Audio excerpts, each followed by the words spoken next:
నమస్తే వెన్నెలా news TV ఉద్యమ గళం కార్యక్రమానికి స్వాగతం. నేను ఉద్దండం చంద్రశేఖర్. ఇవాళ ఒక మంచి గెస్ట్ మన స్టూడియోకి వచ్చారు, వెన్నెలా స్టూడియోకి. ఆయన పేరు గోసల శ్రీరాములు అలియాస్ కొట్టాల శ్రీరాములు. ఆయన సీనియర్ లీడర్, బీసీ ఉద్యమాల్లో 25 ఏళ్లుగా పోరాటాలు చేస్తున్న వ్యక్తి. అంతకంటే ముందు ఎన్టీఆర్ అభిమానిగా టీడీపీకి ఆయన విస్తృతంగా సేవలు చేస్తున్నారు.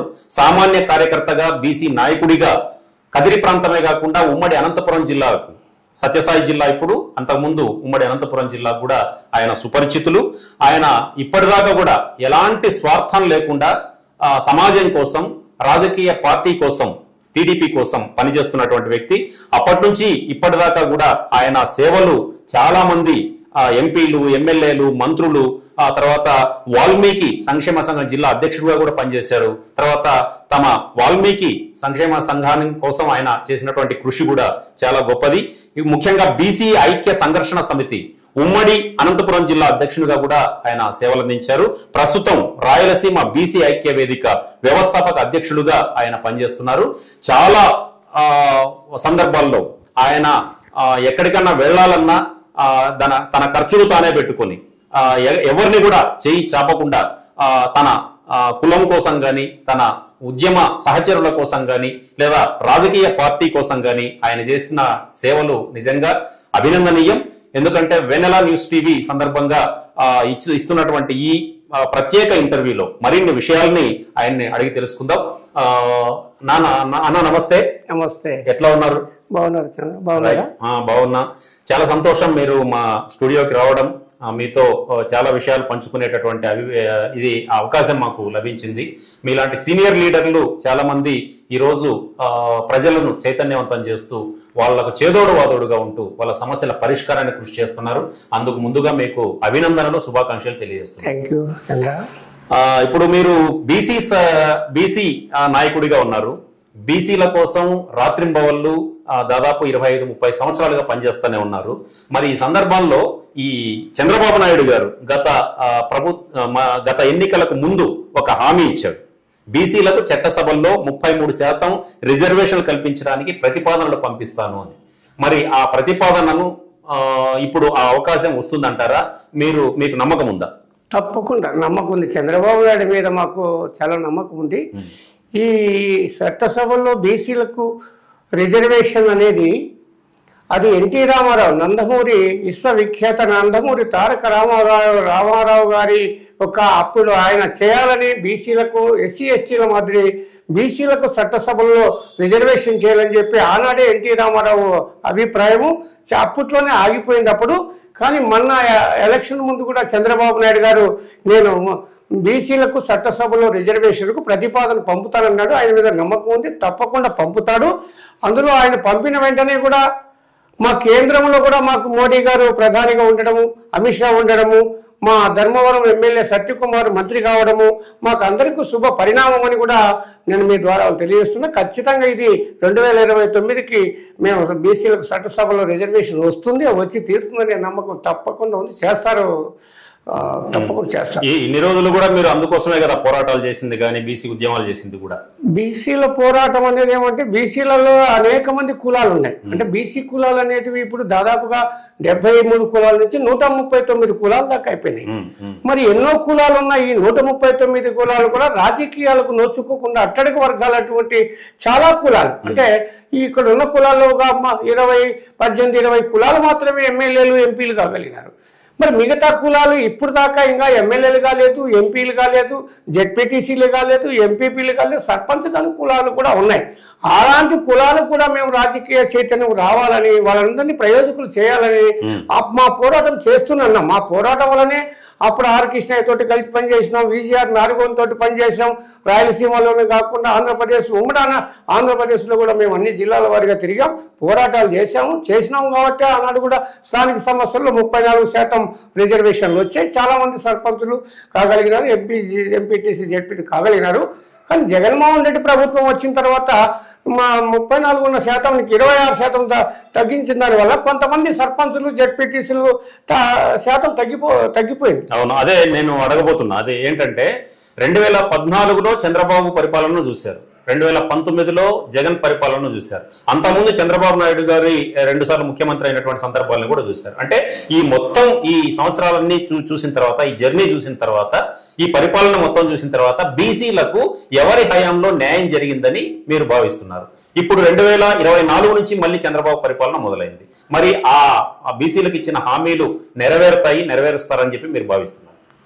తప్పకుండా నెరవేరుస్తారనే ఒక నమ్మకం అయితే ఉంది. ఎందుకంటే తెలుగుదేశం పార్టీ ఎన్టీ రామారావు గారు స్థాపించింది ఆయన బీసీల కోసం అనేది కాదు, ప్రజల పార్టీ కాదు, ఏ కులానికి మతానికి సంబంధం లేకుండా అప్పట్లో ఉన్నటువంటి కాంగ్రెస్ పెద్ద భూస్వాముల పార్టీగా ఉండేది.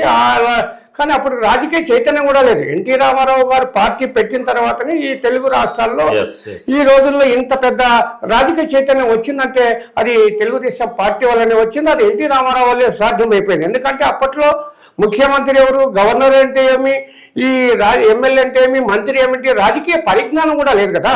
మరి ఇంతమంది ఈ కులాల్లో ఈ రోజు ఆంధ్రప్రదేశ్ లో రాజకీయాలు మాట్లాడుతున్నారు, బీసీలు కావచ్చు మిగతా కులాలు కూడా. అంటే ఆ రాజకీయ చైతన్యం రావడానికి తెలుగుదేశం పార్టీ, అది ఎన్టీ రామారావు గారి ఆయన స్మరించుకోవాల్సిందే. బీసీలందరూ కూడా ఆయన మన బీసీల మా బంధువుగానే చూసుకుంటాం ఆయన. ఎస్పెషల్లీ ఉమ్మడి అనంతపురం జిల్లాలో, ఇప్పుడు సత్యసాయి జిల్లాలో, ఈ 2 జిల్లాలను తీసుకుంటే ముందు నుంచి ఇప్పటిదాకా కూడా బీసీలకు ఎట్లాంటి ప్రాతినిధ్యం లభించింది రాజకీయంగా? ఉమ్మడి అనంతపూర్ జిల్లాలో మొట్టమొదట పార్టీలలో కాంగ్రెస్ గవర్నమెంట్ ఉన్నప్పుడు కూడా కొంతమందికి ఇచ్చారు. అంటే అప్పుడు గంగాధర ఎంపీగా అయ్యారు, తర్వాత అంతకుముందు అయినారు. అంతకుముందు ఎప్పుడు కూడా ఈ ఉమ్మడి అనంతపూర్ జిల్లాలో స్వతంత్రం వచ్చినప్పటి నుండి కూడా జిల్లా పరిషత్ చైర్మన్ గా ఎవరు ఏ సామాజిక వర్గం కాలేదు, ఓన్లీ ఆ సామాజిక వర్గమే వెళ్ళినాడు.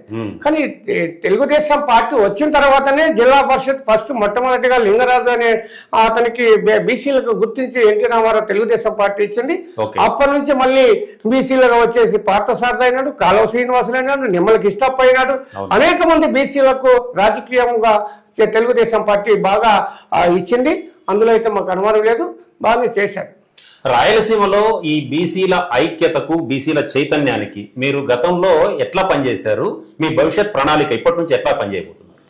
గతంలో కూడా మేము పోరాటాలు చేస్తున్నాం. కానీ తెలుగుదేశమైనా వైఎస్ఆర్, అప్పుడు కాంగ్రెస్ పార్టీ ఉండేది. కాంగ్రెస్ అట్లా వైఎస్ఆర్ పార్టీ, వైఎస్ఆర్ రాజశేఖర రెడ్డి గారు, ఇటు చంద్రబాబు నాయుడు గారు, వీళ్ళిద్దరూ మేజర్ ఈ 2 రాష్ట్రాల్లో ఈ పార్టీలో వాళ్ళే మెయిన్. కానీ కొంత అణచివేతకు గురి చేశారు. అంటే బీసీలకు ప్రాధాన్యత ఇస్తూ చట్టసభల్లో ఎన్టీ రామారావు చట్టసభలో రిజర్వేషన్కు మామూలుగా ఎస్సీ ఎస్టీల మాదిరే బీసీలకు కూడా రిజర్వేషన్ ఇవ్వాల్సిన అవసరం ఉందని చెప్పి అన్నాడు ఎన్టీ రామారావు. అంటే రామారావు గారి ఈ బీసీలకు చట్టసభలో రిజర్వేషన్ ఇస్తే మనకు కొంచెం ఇబ్బంది కలుగుతుందనే ఉద్దేశంతో రాజశేఖర రెడ్డి గారు ఇంకా చాలా మందిని కూడా ఎన్టీ రామారావు దృష్టి తీసుకెళ్ళని ఆప్ చేశారు.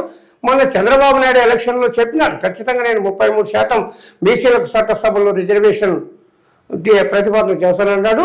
ఖచ్చితంగా చేసి తీరుతాడు, అది ప్రతిపాదన పంపుతాడని మాకు నమ్మకం అయితే ఉంది. ఆ దశగానే మేము అంతా పనిచేస్తున్నాం, ఆ దశగానే పనిచేసాము. ఇప్పుడు గత ప్రభుత్వంలో అనేక మంది బీసీలకు కూడా ఎస్సీలకు ఇచ్చారు.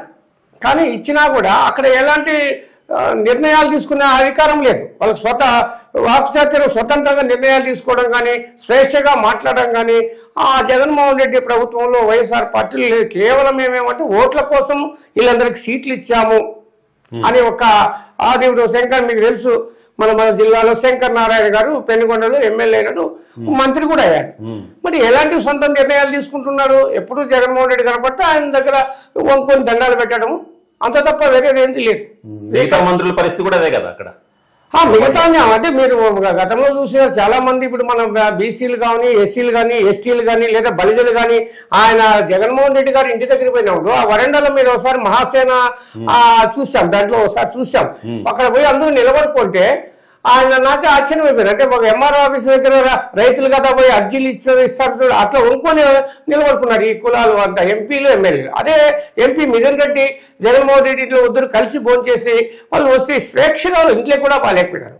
అంటే మా స్వేచ్ఛను హరించినారు. అనంతపురానికి ఒకసారి సీఎం గా హోదాలో జగన్ గారు వచ్చినప్పుడు మంత్రిగా ఉన్న శంకర్ నారాయణ గారు ఆయన వేదిక దిగుతూ ఉంటే ఈయన అంత దూరంలో ఉన్న షూ తీసుకొని చేతిలో పట్టుకొని పోయి అందిస్తున్నది బాగా వైరల్ అయింది. అప్పుడు గుర్తుందా మీకు? అసలు ఇట్లాంటి సిచ్యువేషన్స్ అన్ని ఎట్లా, సంఘటనలన్నీ ఎట్లా? ఆ సంఘటన చాలా బాధాకరంగా అనిపిస్తుంది. ఎందుకంటే పదవుల కోసం వీళ్ళు ఎంత నీచంగా వాళ్ళు ఇప్పుడు వ్యక్తిత్వం చంపుకున్నట్లయితుంది. ఆ పదవి ఉన్న పదవులు అనేవి శాశ్వతం కాదు కదా. వ్యక్తిత్వాన్ని చంపుకోవడం అనేది శంకర్ నారాయణ గారికి నాకు ఆ రోజు కూడా చాలా బాధ అనిపించింది. ఏమో పదవి 5 ఏళ్ళు పదవి, ఇప్పుడు ఉంది ఆయనకు ఎమ్మెల్యే పదవి పాయ, ఎంపీ పదవి పాయ. ఆయన షూ తీసుకొని పోయి తీసుకొని పోయి ఆ విషయంలో చాలా బాధ అనిపించింది. అలాంటి పరిస్థితులు రాకూడదు, ఎవరు కూడా చేయకూడదు. ఉన్నతానికి ఏదైనా ఉంటే ప్రజలకు మంచి చేద్దామని ఫైట్ చేసేవాడు కావాలి. ఎప్పుడు వాళ్ళకు నాకు పదవి ఇచ్చాడు, నాకు మంత్రి పదవి ఇచ్చినాడు, ఆయన దగ్గర కృతజ్ఞతగా పడిండేకి ఇక్కడ నీకు రావడానికి శంకర్ నారాయణ వ్యక్తి ఇతను గొప్పతనం చూసో లేదంటే ఇతను మేలోడు అనేది ఇవ్వలేదు.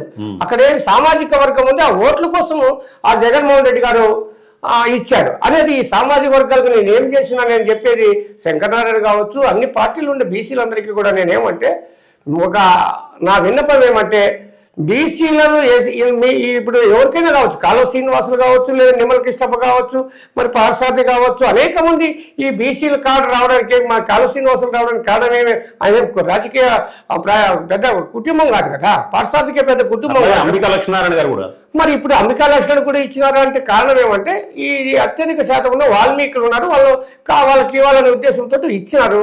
కానీ అంబికా లక్ష్మణ్ పార్టీ కోసం పనిచేశాడు. పార్టీ కోసం నేనేం చెప్తానంటే పార్టీ కోసం పనిచేయండి, ప్రజల కోసం కూడా పనిచేయండి. మన సామాజిక వర్గాలు కూడా ఎక్కడైనా అణిచివేతకు గురి చేస్తున్నారా, అది కూడా ఇప్పుడు కష్టపడి చేయాల్సిన అవసరం ఉంది కదా. వాళ్ళు కూడా గమనించాల్సిన ఈ కాలువ శ్రీనివాసులు కావచ్చు, నిమ్మల కృష్ణ మన పార్సార్థి కావచ్చు, అంబికా లక్ష్మణ్ కావచ్చు, సవితమ్మ కావచ్చు, మరి బీసీలలో ఉండబట్టి అచ్చెన్నాయుడు కావచ్చు, కొల్లు రవీంద్ర కావచ్చు, మరి వీళ్ళందరూ కూడా ఈ రాష్ట్రంలో జరుగుతున్నదని ఒక్కసారి మీరు ఆలోచన పెట్టాలి. గత ప్రభుత్వం ఏమైపోయింది, మనల్ని ఈ బీసీ కులాలను బలిజలను ముఖ్యంగా మైనార్టీలను వాళ్ళు పూర్తిగా అణిచివేతకు గురి చేశారు. ఈ రోజు బలిజల్లో కూడా ఎంతకు వచ్చింది తేడా వచ్చింది. గతంలో పవన్ కళ్యాణ్ కూడా అంత ఫాలోయింగ్ లేకపోయినది. కానీ ఇప్పుడు ఎందుకు వచ్చిందంటే ఈ రాయలసీమలో నిజంగా ఎక్కువ బీసీలను బలిజలను వైఎస్ఆర్ పార్టీ అణిచివేతకు గురి చేసింది. ఆ అణిచివేతకు గురి అందుకే ఈ పొద్దు ఆయనకేమి పాతాళ కేసు తొక్కారు. కానీ ఈ ప్రభుత్వం అయితే గుర్తిస్తుంది, అలాంటి పరిస్థితి ఏముండదు. కాకపోతే ఈ మంత్రులు కూడా ఎక్కడైనా మన జిల్లాలలో కానీ ఎక్కడైనా కానీ బీసీలకు బలిజలకు సరైన ప్రాధాన్యత ఉందా లేదనేది గమనించాల్సిన అవసరం ఉంది వీళ్ళు కూడా. ఓకే, తర్వాత ఈ బీసీ ఉద్యమాలకు సంబంధించి మీరు పల్లె తిరిగినారు, పల్లె తిరిగినారు, అందరినీ కూడా కలుపుకున్నారు. బీసీలకు ఎక్కడ అన్యాయం జరిగినా మీ గళం వినిపించినారు, పాత్రికేయ సమావేశాలు నిర్వహించినారు, వాళ్ళతో పాటు వెళ్ళి పోలీస్ స్టేషన్లోనూ ఇక్కడంతా కూడా కొట్లాడినారు వాళ్ళ కోసం, ఇన్ని చేశారు.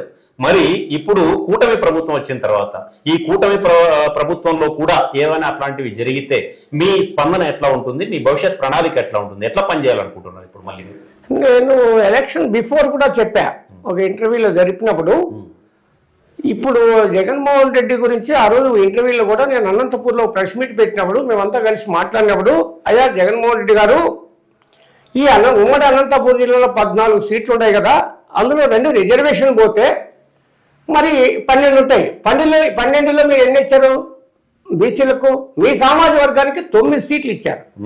మరి మిగతా మరి మా బీసీలు, నా ఎస్టీలు, నా మైనార్టీలను మాట్లాడుతున్నారు, సరైనది కాదు ఇది, నీకు మార్పు అయితే రాలేదు, నీకు మా బీసీలకు చిన్న చూపే చూపినావు కాబట్టి నువ్వు బీసీల గురించి రాయలసీమలో ఎన్ని ఉంటాయి, నెల్లూరుతో కలుపుకుంటే 62 సీట్లు ఉన్నాయి. 62 సీట్లు నువ్వు ఎన్ని ఇచ్చినావు? మొత్తం టోటల్ కలుపుకుంటే 7 మాత్రం బీసీలకు ఇచ్చి 39 మీ సామాజిక వర్గానికి ఇచ్చినారు మీరు. మరి అలాంటప్పుడు మీకు ఈ రాయలసీమలో నువ్వు గతంలో నీకు ఎన్ని సీట్లు వచ్చినాయి? ఇప్పుడు ఈ ఉమ్మడి అనంతపూర్ జిల్లాలో నీవు ఒక్క సీటు కూడా గెలవనేమయ్యా, గెలసలేవు అని కూడా నేను ఎలక్షన్ బిఫోరే నేను మీటింగ్లో అనంతపూర్ ప్రెస్ మీట్లోనే చెప్పిన, మీటింగ్లోనూ మాట్లాడినా. మాకు జగన్మోహన్ రెడ్డి పూర్తిగా అణిచివేతకు గురి చేసినారు కాబట్టి మేము ఆయన పాతాలోకి అయితే తొక్కినాం, అందులో అనుమానం అయితే లేదు. జగన్మోహన్ రెడ్డికి అసలు రాజకీయ పరిజ్ఞానం కూడా లేదు. కారణం ఏమంటే ఆయనకు బిజినెస్ మైండ్, అంటే రాజకీయ దేశం పట్ల, ప్రజల పట్ల, ఈ రాష్ట్రం పట్ల, అభివృద్ధి పట్ల అనేది లేదు. ఏదో పథకాల పేరుతో ప్రజలను మోసం చేద్దాం అనుకున్నాడు, అభివృద్ధి పేరుతో దోచుకున్నామన్నాడు. మరి జగన్మోహన్ రెడ్డి ఒక్కసారి ప్రజలు ఏదో మా తండ్రి చనిపోయినాడు, జైలు పోయి వచ్చినాడు, 16 నెలలు వచ్చినాడు, ఇతనికి బుద్ధి వచ్చింది, మార్పు వచ్చింది, అనే ఉద్దేశంతో మేము కూడా అప్పట్లో తెలుగుదేశం పార్టీ కూడా కొంత వైఫల్యం సార్ ఆ సామాజిక వర్గము అక్కడక్కడ దాడులు అట్లా కొంత ఉన్నాయి. ఆ పార్టీలు కూడా ఏమి పూర్తి మంచినే అని చెప్పలే. అప్పట్లో కూడా 2014 నుంచి 2019 వరకు బీసీల పైన ఎస్సీ ఎస్టీల పైన అక్కడక్కడ చిన్న చిన్న సంఘటనలు దాడులు దౌర్జన్యాలు జరిగినాయి. బలిజల పైన కూడా జరిగినాయి. అందుకే ఆ వర్గాలన్నీ 2019 జగన్మోహన్ రెడ్డికి ఫస్ట్ కదా. కాబట్టి ఏదో ఇది మార్పు వచ్చింది, నమ్మి ఏదో చేస్తాడో నమ్మకంతో ఆ పొద్దు ప్రజలకు వేస్తే ఈయన చేసింది 40% అయితే ఆయన 100% చేశారు. దాడులు దౌర్జన్యాలు. ఒక డాక్టర్ సుధాకర్ అన్నిటి చూసుకోండి, లేదా జడ్జి మరి డాక్టర్ సుధాకర్ గారిని మాస్కులు అడిగినందుకు ఆయన మతి స్థిమిత మీదని అతన్ని నానా ఘోరంగా చేతులు కట్టేసి నడి బజార్లో చంపితే ఇంతకంటే దారుణం జగన్మోహన్ రెడ్డికి మరి అతనికి ఎంత అది సరైనదేనా? దాని ఎఫెక్ట్ ఎంత పడి ఉంటుంది? మరి ఎమ్మెల్సీ అనంతబాబు డ్రైవర్ చంపేసి డోర్ డెలివరీ చేస్తే ఆయన సన్మానాలు చేసి ఊరేగింపులు చేశారు మీరు. జడ్జి కిష్టప్ప గారు, మరి ఆ కిష్టప్ప గారు ఎంత పెద్ద జడ్జి కిష్టప్ప మీద ఆయనకు వ్యతిరేకంగా మాట్లాడండి పెద్దిరెడ్డి రామచంద్ర రెడ్డి ఆయన మీద కేసులు పెట్టి ఆయన ఇంత ఇబ్బంది పెడితే జడ్జీలను డాక్టర్లను పెద్ద పెద్ద మేధావులను పెడితే ఇంకా సామాన్య ప్రజలను మీరు ఇంకెంత ఉంటుంది? మీరు పెద్దిరెడ్డి రామచంద్ర రెడ్డి గారు కనీసం ఎవరు మాట్లాడలేకపోయినారు. అంటే ఒక మండల వైజ్ గా ఒక టీం తయారు చేసుకొని భయభ్రాంతి అంటే మంచిగా చెప్తే వినొచ్చు, లేదంటే వాళ్ళ మీద కేసు పెట్టడం ఒక నియంత్ర పాలన అయిపోయింది. అంతెందుకు మా ధర్మవరం నియోజకవర్గంలోని మా మండలంలోని ముదిగుబ్బ మండలంలో ఒక టీమును పెట్టుకున్నారు మా కేతిరెడ్డి వెంకటరామరెడ్డి గారు. ఆయన పెట్టుకొని ఒక టీములుగా నారాయణ రెడ్డి అనేవాడు ఇంకా మిగతా కొంతమంది టీముని పెట్టుకొని ఎక్కడ ఏదన్నా భూమి అమ్మిలా ఏదైనా ఫ్లాట్ వేయాలంటే అమ్మితే 5 లక్షలు ఇవ్వాలా, కొంటే 5 లక్షలు ఇవ్వాలా. లేదు విలువైన స్థలం ఏంటంటే వాళ్ళ బంధువులతోటి ఏదో ఒకటి ఇబ్బంది పెట్టడం ఆయడం మళ్ళీ వాళ్ళే తీసేసుకోవడం, అది వినకపోతే కేసులు పెట్టడం, అనేక దుర్మార్గమైన పాలన. ఎక్కడ నేను కూడా 40 ఏళ్ళ రాజకీయ చరిత్రలో నేను కూడా రాజకీయాలు చేశా. నేను 45 ఏళ్ళు రాజకీయాలు చూసిన ఇంత నీచమైన, ఇంత దౌర్జన్యం, ఇంత నికృష్టమైన పాలన నిజంగా చూడలే. ఆయన ఏదో ప్రజలకు సంక్షేమ పథకాలు బటన్ నొక్కినానంటే ఎవరొక సొమ్ము నువ్వు నొక్కుతావు? దేనికి నొక్కుతావు నువ్వు? దానికి సంక్షేమం అనేది ఎంతవరకు సంక్షేమం, ఎంత అభివృద్ధి లేకుండా సంక్షేమం చేస్తే నువ్వు అవుతారా? మరి ఎక్కడ చేసావు? ఎన్ని కోట్ల అప్పులు చేసావు? గత చంద్రబాబు నాయుడు నీ చేతికి వచ్చినప్పుడు అప్పు ఎంత ఉండేది? ఆయన వచ్చినప్పుడు 2.5 లక్షలు, మొత్తం 4.5 లక్షలు అయితే ఇప్పుడు 11-12 లక్షలు అప్పు చేసావంటే మరి ఎక్కడైనా ఉందే 11 లక్షల్లో? బటన్ నొక్కడం కాదు, బటన్ నొక్కడానికి సంక్షేమం ఉండాలి, అభివృద్ధి ఉండాలి. వ్యవస్థలన్నీ భ్రష్టు పట్టించిన అందులో ఆ జగన్మోహన్ రెడ్డికి నిజంగా రాజకీయ పరిజ్ఞానం లేదు. కానీ ఆ ప్రభుత్వాలు మాత్రం ఇదేమో దుర్మార్గమో కానీ ఐఏఎస్లు ఐపీఎస్లు కూడా అలాంటి దుర్మార్గులకు అంటే అవగాహన లేని అతనికి ఏమో ఒక ముఠా నాయకుడిగా ఏర్పడతారంటే వాళ్ళ ఆలోచన ఐఏఎస్లు ఐపీఎస్లు చదువుకొని కూడా వాళ్ళ దగ్గర గుమస్తా పనులు చేయడం అనేది నిజంగా ఈ దేశం బాగుండాలన్నా, ఈ రాష్ట్రం బాగుండాలన్నా ఐఏఎస్లు ఐపీఎస్లు కరెక్ట్ గా ఉంటే వాళ్ళే కదా కీలకం. మీరు దేశం బాగుండాలంటే జిల్లాకు ఒక ఎస్పీ చాలు, ఒక కలెక్టర్ చాలు. దానికి ఉదాహరణకు మీరు చెప్తా. గతంలో రాజశేఖర రెడ్డి ఉన్నప్పుడు కడప జిల్లాలో ఉమేష్ చంద్రాన్ని వచ్చాడు ఎస్పీ గారు. ఆయన కంట్రోల్తో రాజకీయాలు ఎంతమందిని కోట్లు పెట్టినా కూడా కందులతో కూడా గాలే. ఆయన ఊరికే ఆయన తిరిగితే కూడా ఆ ప్రాంత రౌడీలందరూ కూడా ఆ జిల్లాను వదిలి ఇతర రాష్ట్రాలకు పారిపోయినటువంటి రోజులు ఉన్నాయి. అలాంటి ఆఫీసర్ అంతెందుకు అనంతపూర్లో స్టీఫెన్ రవీంద్ర వచ్చింది ఎస్పీ గారు. ఆయన కౌన్సిలింగ్ పేరుతో ఆయన పేరు చెప్తే ఉత్సవపడింది గుండా రౌడీలకు గుండాలకు. మరి అట్లా మరి సోమేష్ కుమార్ కలెక్టర్ గా ఉండేది మనం అనంతపూర్ జిల్లాకు. ఆయన ఎంతో అభివృద్ధి చేశారు. అట్లా ఐఏఎస్లు ఐపీఎస్లు ఈ నాయకులు వీళ్ళు ఇప్పుడు ఐఏఎస్లు ఐపీఎస్లు దేశానికే వాళ్ళు ఆదర్శం. వాళ్ళే ఈ దేశం బాగుండాలన్నా ప్రజలు బాగుండాలన్నా ఐఏఎస్లు ఐపీఎస్లు బాగుండాలి. మరి వీళ్ళేమి ఇప్పుడు రాజకీయ నాయకులు ఏముంది, చెప్పులు కుట్టేవాడు కూడా అమెరికా అధ్యక్షుడు అయ్యాడు, రేపు కూలి పని చేసేవాడు కూడా మినిస్టర్ కావచ్చు. మరి ఇవి ఐఏఎస్ కాగలరా? ఐఏఎస్లు ఐపీఎస్లు రాజీనామా చేసి మీరు ఎమ్మెల్యేలు కావచ్చు, ఎంపీలు కావచ్చు, ముఖ్యమంత్రులు కావచ్చు. మరి వీళ్ళు ఈ మినిస్టర్లు ఈ ముఖ్యమంత్రి అవుతారా? ఐఏఎస్ అయిపోతారా? కాబట్టి ఐఏఎస్ ఐపీఎస్లకు గత ప్రభుత్వంలో మాదిరి గుమస్తాలు పనిచేయకుండా ఈ ప్రభుత్వంలో ఖచ్చితంగా మీరు ఒకవేళ ఈ ప్రభుత్వం తప్పు చేసినా మేము తప్పు చేయొద్దండి. ఏమి అయితే ట్రాన్స్ఫర్లు అవుతాయి. ఏమైతుంది? ప్రజల కదా జీతం ఇచ్చేది. ఏం వాళ్ళ దగ్గర గుమస్తా పని చేసి వాళ్ళ కొమ్ము కాసి 1000 కోట్లు దోసేసి ఆ కేసులు ఇరుక్కొని ఆ నెత్తులు కూడి తిని అది నిజంగా మీకు ఐఏఎస్ ఐపీఎస్ దండం పెట్టి చెప్తున్నా సార్, మీరు దేశం బాగుండాలి, రాష్ట్రం బాగుండాలంటే మీరేది ఆదర్శంగా నిలబడండి. కుల మతాలకు ప్రాధాన్యం ఇద్దండి. కులం లేదు, మతం లేదు, ఇవన్నీ మనం పెట్టుకునే కులాలు. ఈ కులపిచ్చి అనేది ఫస్ట్ వదలండి. మీకు ఐఏఎస్లు ఐపీఎస్లు చదువుకునే కులానికి ప్రాధాన్యత ఇస్తే ఇంకా సామాన్యునికి ఎట్లా ఉంటుంది పల్లెల్లో? ఇప్పటికీ అడ్డరాంతనం పోలే మీలాంటి వాళ్ళు ఉండి. ఒక్క ఎస్పీ, ఒక కలెక్టర్ సార్, మీ జిల్లాకు ఒక్క కలెక్టర్, ఒక ఎస్పీ కరెక్ట్గా ఉండండి, ఏం చేస్తారు?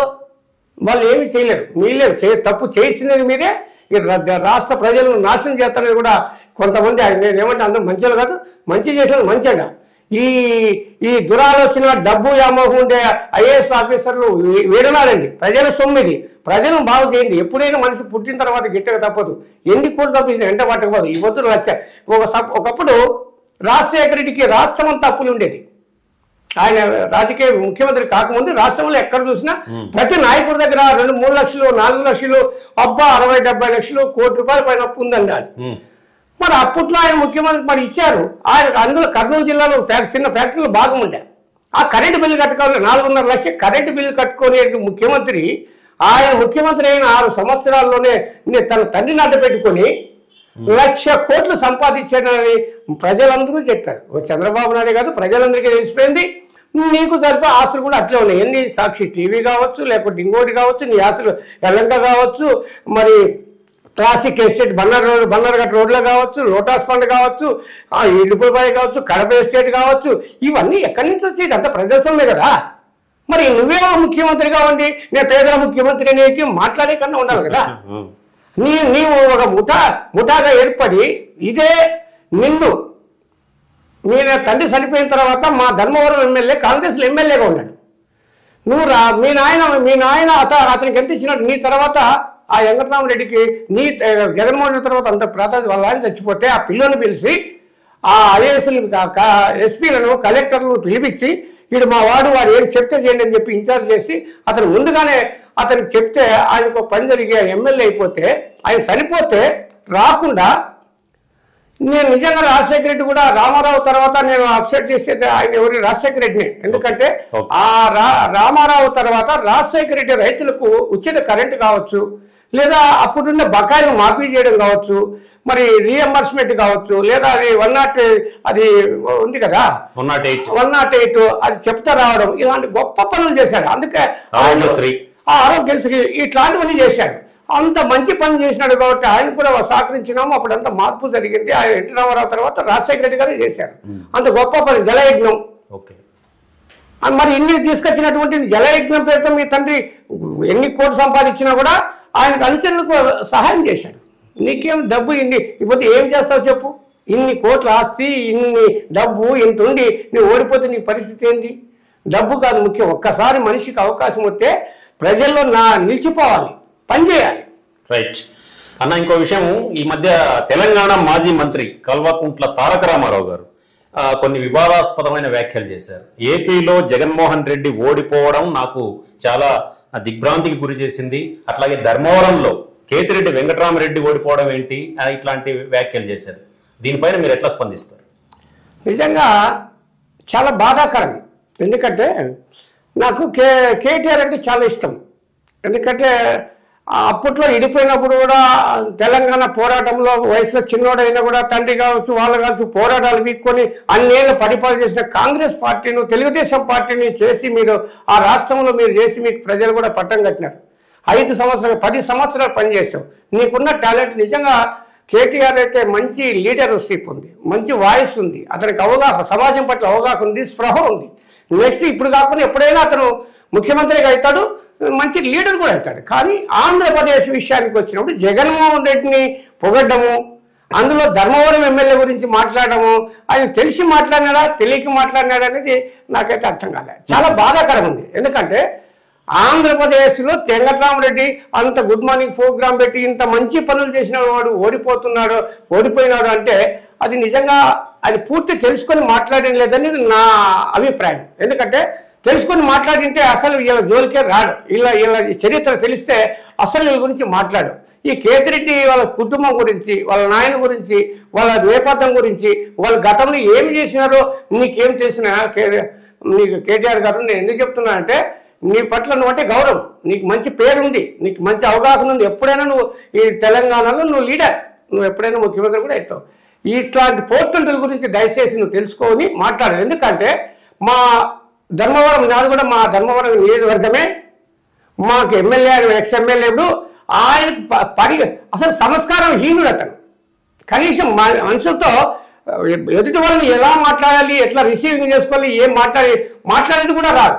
ఆయన వచ్చిన ఎమ్మెల్యే అయినప్పటి నుంచి ఆయన రాజకీయం కోసం ఊర్లలో వర్గాలు పెట్టడం, ఏమైనట్టు వాళ్ళ సంస్కృతం అంటే ముందు నుంచి చెట్లు నరికేయడం, ఆర్థిక వాళ్ళ శత్రువులు. కానీ ఇతను వచ్చిన తర్వాత చదువుకున్నాడు, ఈయన సాఫ్ట్వేర్ ఇంజనీరు, పరిజ్ఞానం ఉన్న వ్యక్తి, ఫ్యాక్షన్ లేకుండా చేయాలి కదా. మరి నువ్వు ఎమ్మెల్యే అయిన తర్వాత మేము కూడా ఇతనికి ఒకసారి చేసాము, పర్వాలేదు, పిల్లలు వస్తారు చేస్తే నువ్వు ఊర్లలో గ్రామాల్లో అగ్గిపెట్టినావు, నువ్వు ఎక్కడ చూసినా భూ కబ్జాలు చేసినావు. ఎక్కడ మా మల్లేపల్లి కానింటి చూస్తే, మలకవేమల కానింటి చూస్తే, నల్గొండపల్లి కానింటి చూస్తే, బత్తలపల్లి చూసుకో, పుట్టపర్తిలో చూసుకో. మరి 7,000 ఎకరాలు ఎక్కడి నుంచి వస్తుంది వెంకటరామరెడ్డికి? ఎక్కడి నుంచి వచ్చినా మీకు ఎమ్మెల్యే అయితేనే గుర్రాల కోట కట్టుకోవడం ఏంటి? నీ మండలానికి నీకు ఒక ముఠాన్ని పెట్టుకొని ప్రజలు పీడించడం ఏంటి, బెదిరించడం ఏంటి, బ్లాక్మెయిల్ చేయడం ఏంటి? గుడ్ మార్నింగ్ పేరుతో సందు గొంతు తిరిగి విలువైన స్థలాలు అంటే 30 సెంట్లు 40 సెంట్లు, ఒక సెంటు 30 లక్షలు 40 లక్షలు చేసేట్టు కూడా, 40 కోట్లు 50 కోట్లు చేసేట్టు కూడా నువ్వు లాస్ట్కు 4-5 కోట్లు వాళ్ళ బంధువులతో ఇంకోటితో అది ఏదో ఒక అడ్డం వేపించి వాళ్ళు ఇబ్బంది పెట్టి బెదిరించి నువ్వు ధర్మవరం మొత్తం లూటీ చేసినటువంటి నువ్వు భూ బకాసురుడు. మరి ఈ భూ బకాసురుని పట్టుకొని కేటీఆర్ వెంకటరామరెడ్డి ఎట్లా అవుతుందంటే ఈ కేటీఆర్కి ఏం తెలిసినట్లేదు. ఇలాంటి వాళ్ళ గురించి మాట్లాడడం చాలా తప్పు. మీకు అసలు ఈ వెంకటరామరెడ్డి రెండోసారి ఎమ్మెల్యే అయిన తర్వాత ఆయన వ్యతిరేకంగా మాట్లాడినటువంటి ధర్మవరంలో తెలుగుదేశం పార్టీకి ఏజెంట్లు ఉంటే కామిరెడ్డిపల్లిలో మరి నీ మనుషులు క్రూరంగా చరిత్ర చెప్తే చాలా బాధాకరం. ఒక లేడీ అనేది కూడా పచ్చి చిన్న బిడ్డ అనేది కూడా చూడకుండా చంపినటువంటి నరరూప రాక్షసులు. మరి వాళ్ళ గురించి నువ్వు తెలుసుకోవాలి కదా కేటీఆర్ గారు. నువ్వు అదే ఆయన కాదని చెప్పేసి మా మిత్రుడు నేలకోట నాగిరెడ్డి ఏదో మాట్లాడితే ఆయన చంపించాడు. మరి అదే ఇందుకూరు శ్రీనివాసరెడ్డి వాళ్ళకి వ్యతిరేకంగా వరదాపురం సూర్యకి చేసినాడని చెప్పేసి దారుణంగా నువ్వు నీ మనుషులు పెట్టి ఇందుకూరు శ్రీనివాసరెడ్డిని హత్య చేపిస్తుంది. అదే నిన్ను మా పాలి మునయ్య అని మా బంధువు మావాడు నిన్నేదో రాజకీయంగా విమర్శించినాడని చెప్పి వాళ్ళతోటి మీ వాళ్ళతోటి దారుణంగా చంపి నరికిస్తుంది. మరి అనేక మందిని ఎన్ని హత్యలు చేపించినావని, ఎన్ని దోపిడీలు చేపించినావని, ఎంతమంది అదే ఎందుకు నువ్వు కాంగ్రెస్ పార్టీలో ఉన్నప్పుడు ఇదే జగన్మోహన్ రెడ్డిని ఏమన్నావు? నువ్వు జగన్మోహన్ రెడ్డి అనేవాడు పెద్ద దొంగ, తండ్రిని అడ్డ పెట్టుకొని 1,00,000 కోట్లు సంపాదించినటువంటి దుర్మార్గుడిని నువ్వు ఇదే మీటింగ్ లో కాంగ్రెస్ లో ఎమ్మెల్యేగా నువ్వు మాట్లాడలేదా? మరి ఆ దుర్మార్గం మీదకి నువ్వెట్లా పోయినావు? అతనెట్లా నీకు టికెట్ ఇచ్చినాడు? నీకన్నా సిగ్గుండాలి, అతనికన్నా మతి ఉండాలి.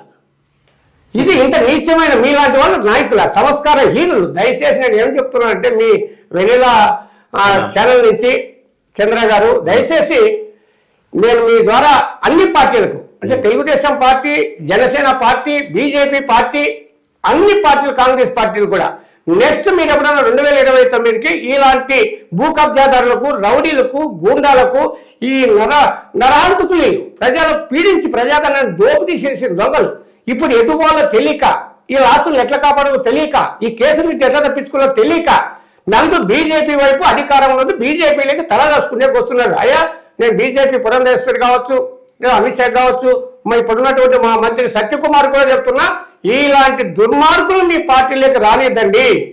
నెక్స్ట్ మంచి వాళ్ళకి ఇవ్వండి, భవిష్యత్తు ఉంది. ఒకవేళ ఇప్పుడు ప్రస్తుతానికి బీజేపీ లేకుండా పోవచ్చు, అయిపోయింది. వైఎస్ఆర్ పార్టీ అయిపోయింది, పతనం అయిపోయింది. దాని జెండా పట్టుకునే లేదు, దాని తల్లి లేదు, పిల్ల లేదు. తల్లిని బాధ పెట్టాడు, చెల్లిని బాధ పెట్టినాడు, ప్రజలను బాధ పెట్టినాడు, చేతగాని పరిపాలనతో విసిగిపోయి అయిపోయింది. జగన్మోహన్ రెడ్డి కథ అయిపోయింది. ఇంకా నెక్స్ట్ ఎవరు? కాంగ్రెస్ లో తన చెల్లి షర్మిల దగ్గర ఆమె ముఖ్యమంత్రిగా ప్రకటిస్తారు.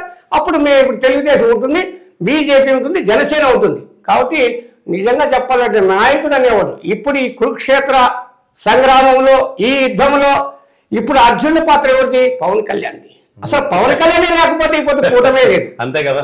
మరి కాబట్టి అలాంటి నిజంగా ఈ రాష్ట్రానికి పవన్ కళ్యాణ్ లాంటి నాయకుడు రావాలి. ఎందుకంటే నిస్వార్థంగా ఏది ఆశించకుండా ప్రజల మార్పు కోసం వచ్చినటువంటి వాడు ఆయనే. లేకపోతే ఈ పొద్దు ఎలక్షన్ కూడా ఈ దుర్మార్గుడైన జగన్మోహన్ రెడ్డితో ఎలక్షన్ కూడా చేయలేరు. ఆయన ఈ పొద్దు అనుకున్నది సక్సెస్ చేసి బీజేపీతో కలిపి తెలుగుదేశాన్ని కలిపి తగ్గి తిరిగినాడు.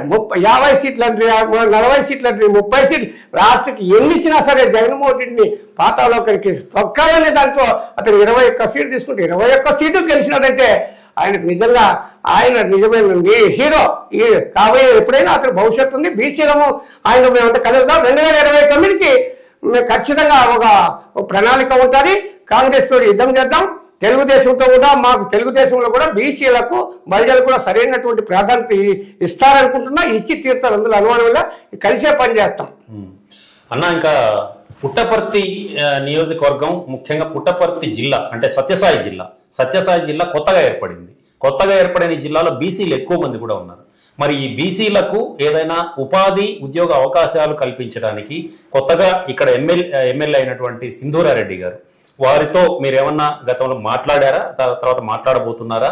ఇక్కడ ఉపాధి అవకాశాలు అంటే పరిశ్రమలు ఏర్పాటు చేయడం కానీ ఇంకోటి కానీ మీరు ఇచ్చేటటువంటి మీ డిమాండ్స్ ఏంది? అసలు ఒక సీనియర్ ఉద్యమ నాయకుడిగా, బీసీ ఉద్యమ నాయకుడిగా మీ డిమాండ్లు ఏంటి మన జిల్లా అభివృద్ధికి? మంచి క్వశ్చన్ అడిగినారు చంద్ర.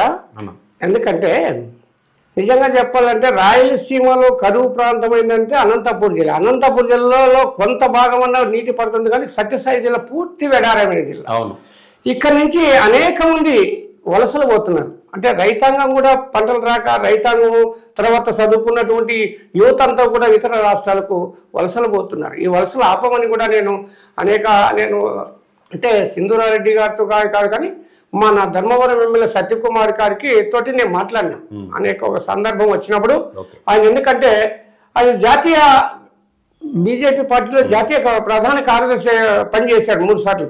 తర్వాత ఇతర రాష్ట్రాల్లో ఇన్ఛార్జిగా పనిచేశాడు. ఎంతో అనుభవం ఉన్న వ్యక్తి, ఎంతో మంచి అందరితో సంబంధం ఉన్న వ్యక్తి. నిజంగా నేను మా సత్యకుమార్ ధర్మవరం రావడం కూడా ధర్మవరం ప్రజలు చాలా అదృష్టవంతులు, మేమంతా అదృష్టవంతులు అనుకుంటున్నా. ఎందుకంటే ఆయన నిజంగా ఆయన రావడం ఏంటి, మాకు గెలిపించడం మాకు చాలా ఆనందంగా ఉంది. కానీ ఆయనకు ఆ శక్తి సామర్థ్యాలు ఉన్నాయి. కారణం ఏమంటే నేను అదే చెప్పా అన్న, మా ప్రాంతంలో ధర్మవరానికి పేరు అనేది ఒక సిల్క్ అనేది ఒక ఇండియాలో దేశంలోనే మంచి పేరుంది. ఆ చేనేత కార్మికులకు తర్వాత ఈ ఉపాధి నువ్వు అడిగావు ఇక్కడ నుంచి వలసలు పోకుండా మరి ప్రత్యేక ప్రధాన నిధులు కూడా తీసుకొచ్చి ఈ ప్రాంతంలో స్కిల్ ట్రైనింగ్ ప్రోగ్రామ్ పెట్టి యువతకు అంటే మా డిగ్రీలు చదువుకున్న వాళ్ళు, ఇంటర్మీడియట్ చదువుకున్న వాళ్ళు, ఇలాంటి వాళ్ళందరికీ కూడా వాళ్ళ నైపుణ్యత తీసుకొని స్కిల్ ట్రైనింగ్ ప్రోగ్రామ్ పెట్టి వాళ్ళకు శిక్షణలు ఇచ్చి పిక్కలు కావచ్చు, మహిళలకు కావచ్చు, టైలరింగ్ కావచ్చు, లేదా డిజైనర్ కావచ్చు, లేదా కంప్యూటర్ కావచ్చు, అనేక ఈ యువతకు ఖచ్చితంగా మా సత్యకుమార్ ద్వారా ఈ మంత్రులతో ఇప్పుడు మంత్రి కూడా అయినారు కాబట్టి ఈ ఎమ్మెల్యేలతో రఘునాథ్ రెడ్డి, పల్లె సింధూరారెడ్డి కావచ్చు, లేదంటే మన పార్సారెడ్డి కావచ్చు, సవితమ్మ కావచ్చు, వీళ్ళందరికీ కూడా నేను తొందరలోనే విజయవాడ వేసి మా చంద్రబాబు నాయుడు తోటి పవన్ కళ్యాణ్ తో కూడా కలిసి ఒక రిప్రజెంటేషన్ కూడా ఇవ్వాలనుకుంటున్నా. మా సత్యకుమార్ ద్వారా ఈ సత్యసాయి జిల్లాను మాత్రము అన్ని విధాల యువతకు ఉపాధి కల్పించే బాధ్యత తీసుకునేదాకా నేను పోరాటం చేస్తాననే నమ్మకం నాకుంది. Very good. తర్వాత ఇప్పుడు మీరు మీ సామాజిక నేపథ్యం తీసుకుంటే అత్యంత ఎక్కువ సంఖ్యలో ఉన్నటువంటి వాల్మీకి సామాజిక వర్గం మీది. ఈ వాల్మీకి సామాజిక వర్గంలో ఈ వాల్మీకి సంక్షేమ సంఘం కోసము తర్వాత ఇటు రాజకీయాల్లోనూ బీసీ ఉద్యమాల్లో త్రిముఖ పాత్ర పోషించినారు. మీరు ఒక సీనియర్ లీడర్ గా ఉన్నారు. మీరు అందరికీ కూడా ఎమ్మెల్యేలకు, మంత్రులకు అందరికి కూడా మీరు అధిష్టానానికి అందరికి కూడా మీ పేరు చిర పరిచితులు మీరు అందరికీ. మరి అలాంటి పరిస్థితుల్లో ఇప్పుడు కూటమి ప్రభుత్వంలో మీరు ఏమన్నా నామినేటెడ్ పోస్ట్ ఏమన్నా ఆశిస్తున్నారా? అధిష్టానం మీకేమన్నా అవకాశం ఇచ్చే అవకాశం ఉంది? దశగా నేనైతే కావాలని కానీ ఆలోచనతోటి పని చేయలే. మేము ఆ పాలన ఇసిగిపోయినాము. ఆ రాష్ట్ర ప్రయోజనాల కోసం రాష్ట్ర ప్రజలు బాగుండాలి, రాష్ట్రం అభివృద్ధి చెందాలి, మార్పుని ఈ దుర్మార్గం నుంచి పాలన నుంచి బయటకు వెళ్ళిన ఉద్దేశంతో కూటమికి మా బీసీ, ఎస్సీ, ఎస్టీ, మైనార్టీలను, బలిజలను కలుపుకొని మొత్తం జిల్లాల వారిగా తిరిగి మొత్తం ప్రభుత్వాన్ని ఓడడానికి బాగా కృషి చేశాం. అది గుర్తిస్తారు కాబట్టి ఏదన్నా అవకాశం వస్తే కూడా వాళ్ళు నాకైతే ఇస్తారు, నాకైతే ఇస్తారు. ఇచ్చినా వాళ్ళకి సంతోషపడతా, ఈకపోయినా సంతోషపెడతా, నేను పని చేస్తా. ఖచ్చితంగా ఈ బడుగు బలహీన వర్గాల తరఫున మా ఎక్కడ అభివృద్ధి కోసం కావచ్చు, ఎక్కడైనా రాష్ట్ర ప్రయోజనాల కోసం ఖచ్చితంగా పనిచేస్తాం. నాకైతే నన్ను గుర్తిస్తారనే నమ్మకం అయితే ఉంది. అన్న, ఫైనల్ గా చెప్పండి, అసలు మీరు మీ ఫ్యామిలీ నేపథ్యం ఏంది? ఎందుకంటే ఇంకొకసారి మీకు అందరికీ తెలుసు కానీ బయట ప్రాంతాల వాళ్ళకి కానీ లేదా ఇప్పుడు వస్తున్న కొత్త పిల్లలకు, యువకులకు, వీళ్ళందరికీ కూడా మీ సీనియారిటీ ఏంది, మీరు చేసిన పని ఏంటి, మీ శ్రమ ఎంత గొప్పది, ఇవన్నీ కూడా తెలియాలి కదా. మీ ఫ్యామిలీ నేపథ్యం, మీ కుటుంబ నేపథ్యం గురించి చెప్పండి. మాదైతే మాది ముదుగుబ్బ మండలం, సానేవారిపల్లి పంచాయతీ, ఎం కోటాల మెయిన్ రోడ్ లో ఉంటుంది. చాలా చిన్న ఫ్యామిలీ మాది. మా తండ్రి తల్లిదండ్రులు చాలా పూర్ ఫ్యామిలీస్. ఏదో మామూలుగా కొన్ని ఏదో చిన్న పొలం, 10 ఎకరాలు 20 ఎకరాల పొలం. చిన్న పేర్లు ఏం పేరు? మా అమ్మ వచ్చి ఆర్యమ్మ, మా తండ్రి వచ్చి నరసింహులు. వారికి మొదటోని పెద్దోని నేను. మా సంతానం 6 మంది ఆడపిల్లలు, నేను పెద్దోడు. ఇంకా లాస్ట్ అబ్బాయి, 2 మగపిల్లలు, 6 మంది ఆడపిల్లలు. 6 మంది మొదటోని నేనే. అంటే మొదట మాకు ఒకరిద్దరు సరిపోయినా మొదటోని నేనే. కానీ మాకు చిన్న వచ్చి మా నాన్న గొర్రెలు కాసుకుంటున్న చిన్నప్పటి నుంచి మేము చిన్న ఫ్యామిలీనిగా ఉంటూ ఎదుగుతూ వ్యవసాయం చేసుకుంటూ నాకంటే కొంచెం రాజకీయాలన్నా, కొంచెం తిరుగుబాటు అన్నా, ఎక్కడన్నా అన్యాయం జరిగితే నాలో లోపల ఉద్రేకం వచ్చేది. అంటే నా 15-16 ఏళ్ళప్పుడు కూడా ఏదన్నా తప్పు చేసిన, అన్యాయం చేసినట్టు తిరుగుబాటు. నేను వాళ్ళ మీద పెద్ద చిన్న అనేది తెలియదు నాకు. వాడు ఎమ్మెల్యే అయినా సరే, ఎంపీ అయినా సరే, అందులో రౌడీలు అంటే నేను రౌడీలు అంటే రౌడీని కొట్టాలనుకుంటా. నేను రౌడీలు కాదు కానీ రౌడీలకు రౌడీ, అది మాత్రం ఎంత రౌడీ అనేవాడిని కొట్టా అని అనిపిస్తుంది నాకు. అట్లా చేసి గతంలో పెద్దోళ్ళు కూడా కమ్యూనిస్టులతో నేను, అంటే కమ్యూనిస్ట్ సిపిఎం కాదు కానీ అప్పట్లో వాళ్ళు ఎంఎల్ పార్టీ వాళ్ళతోటి నాకు అప్పట్లో కదిరి రౌఫ్ లాంటి మా అందరికీ కూడా మొత్తం మా ప్రాంతానికి ఆయనే గురువు. ఆ రాజకీయ చైతన్యం రావడానికి కూడా కదిరి రౌఫ్ సారే కావచ్చు, ఆయన మెయిన్ అనమాట. మా అందరికీ కూడా కుటాగొల్ల కదిరి ఆయన కొంచెం రాజకీయ పరిజ్ఞానం, ఎక్కడైనా మీటింగ్లు పోవడము, ఆయన దేశం గురించి, ప్రజల గురించి ఎట్లా తిరుగుబాటు, ధైర్యం అనేది ఎట్లుంటుంది అనేది నిజంగా కదిరి రౌఫ్ గారి ఆయన స్మరించుకుంటూ, నువ్వు చాలా మంచి పేరు చెప్పావు, నాకు చాలా బాధ, ఆయన అంటే చాలా ఇష్టం. మేము ఆ తర్వాత కూడా మేము కలిసి పనిచేసాం. సత్యం కావచ్చు, సురేష్ కావచ్చు, మేము పరిటాల రవి నాకంటే 4 ఏళ్ళు పరిటాల రవి కూడా పెద్దవాడు, మేమంతా కలిసి పనిచేసాం. అప్పుడంతా కూడా పనిచేసాం. మేము ఎన్ని ప్రజా పోరాటాలు చేసాం, ప్రజలు ఎక్కడ అన్యాయం చేస్తే చేసినాం తప్ప ఇంతవరకు కూడా నేను ఎక్కడే కానీ మా గురించి ఎవరైనా ఉంటే కూడా చెప్పచ్చు. శ్రీరాములు మళ్ళీ అవన్నీ తర్వాత నేను బీసీ సంఘాలు కదిరి తాలూకా బీసీ సంఘం అధ్యక్షుడిగా పనిచేశా. అనంతపురం జిల్లాలో బీసీ ఐక్య సంఘర్షణ సమితి జిల్లా అధ్యక్షుడిగా పనిచేశా. ఇప్పుడు రాయలసీమ బీసీ ఐక్య వేదిక కూడా ఏర్పాటు తిరుగుతున్నాం. ఇప్పుడైనా ఎక్కడైనా కొట్టాల శ్రీరాములు ఎక్కడైనా పంచాయతీలు చేసి కానీ 10 రూపాయలు లెక్క తీసుకున్నా సరే, ఇంటి పట్టా పెట్టుకున్నారు, ఇంటి పట్టా పెట్టుకున్నారని ప్రూవ్ చేసినా ఎవరైనా చెప్తే కూడా ఎక్కడైనా కదిరి కావచ్చు, ముదుగుబ్బ కావచ్చు, అనంతపురం కావచ్చు, పుట్టపర్తి కావచ్చు, ఇప్పుడు దాకా ఇంటి పట్టా శ్రీరాములు పెట్టుకున్నారని నేనేమో సిపిఎం వాళ్ళు అట్లా కూడా నేను వాళ్ళు తప్పదు కాదు. కానీ నేను నా సిద్ధాంతం ఏమంటే అది మంచిది కాదనేది నేను దాంట్లో నేను ఏళ్ళు పెట్టలేదు. మనం వాళ్ళ చేతనైతే 10 మందికి ఇప్పించాం.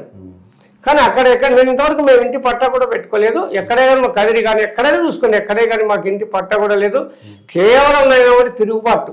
కానీ నేను ఎదగలా. నేను ఎప్పుడో నేను కూడా వాల్మీకి అంటే సామాజిక వర్గం ఉంది, బీసీ వర్గం ఉంది, నాకు రాజకీయ పట్ల అవగాహన ఉంది, పరిచయాలు ఉన్నాయి. కానీ ఏమంటే కొట్టాల శ్రీరాములు అనేవానికి నోరు ఉంది, గట్టిగా మాట్లాడతాడు. ఇతను ఎదిగితే మాకు ఏమన్నా ఇబ్బంది ఏమని చెప్పి అన్ని పార్టీలలో ఆలోచన చేసినారు తప్ప, లేకుంటే నేను ఎప్పుడో ఎమ్మెల్యే బాగా అణిచివేతకైతే భారీ చేశారు. బాగా అణిచివేతకు, రాజకీయంగా అణిచివేతకు గురివైన వాళ్ళలో రాయలసీమలో నేనేనేమో అనిపిస్తుంది.